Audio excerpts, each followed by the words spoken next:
స్థాపకుడు జంతర్ మంతర్ ఉద్యమ నేత అభిజిత్ దీప్కే నిన్న మాట్లాడడం జరిగింది. అంటే ఇంకా మేము ఉద్యమిస్తాము, ఇంకా చాలా అంశాలపైన కూడా పోరాడాల్సి ఉంది.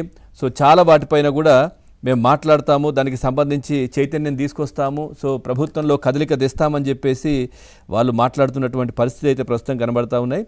అదేవిధంగా విద్యా వ్యవస్థలో ఒక పారదర్శకత కావచ్చు, స్తోమతతో నిమిత్తం లేకుండా అందరికీ అందుబాటులో చదువు, బలమైనటువంటి ప్రభుత్వ పాఠశాలల వ్యవస్థ కోసం తమ పోరాటం కొనసాగుతుందంటూ ఆయన చాలా క్లియర్గా స్పష్టం చేశారు. ఇక నీట్ ప్రశ్నాపత్రం లీకేజీకి గాను కేంద్ర విద్యాశాఖ మంత్రి ధర్మేంద్ర ప్రధాన్ రాజీనామా కోరుతూ 37 రోజుల పాటు సీజేపీ ఉద్యమించినటువంటి విషయం తెలిసిందే. ఇక ప్రధాన్ ఏదైతే శనివారం రాజీనామా చేయడంతో ఉద్యమ ప్రధాన డిమాండ్ అయితే నెరవేరింది. దీంతో ఇంకా వాళ్ళ 2-3 డిమాండ్స్ ఉన్నాయి. ఒకటి, ఎవరైతే ప్రాణాలు కోల్పోయినటువంటి వాళ్ళు ఉన్నారో వాళ్ళందరికీ ₹1 కోటి చొప్పున పరిహారం ఇవ్వాలి.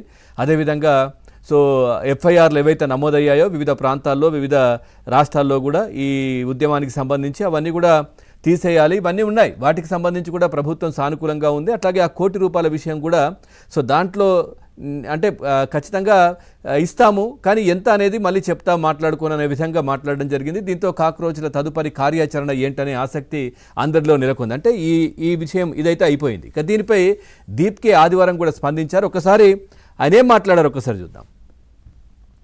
उठ पाया हो विदाउट थिंकिंग कि आगे क्या करना है या आज शाम तक क्या होगा क्या नहीं होगा, कोई पैनिक नहीं है. और जो पिछले 37 डेज में झेला, it was really difficult. It was not easy, not just for me but for all of our team.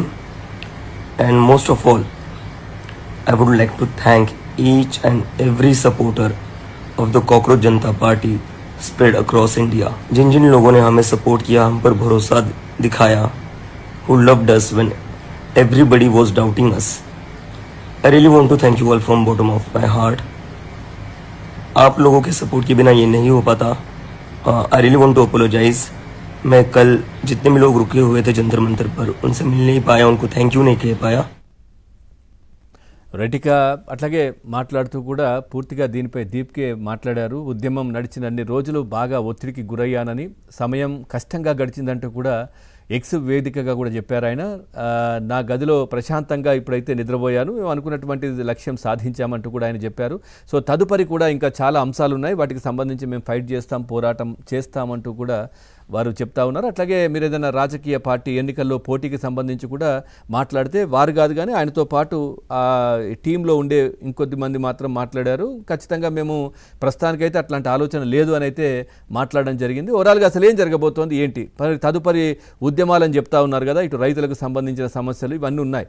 మరి వీటికి ఎంతవరకు మద్దతు లభిస్తుంది, ఎట్లా ఉంటుంది ఏంటి, ఈ అంశానికి సంబంధించి మనం చర్చలోకి వెళ్దాం.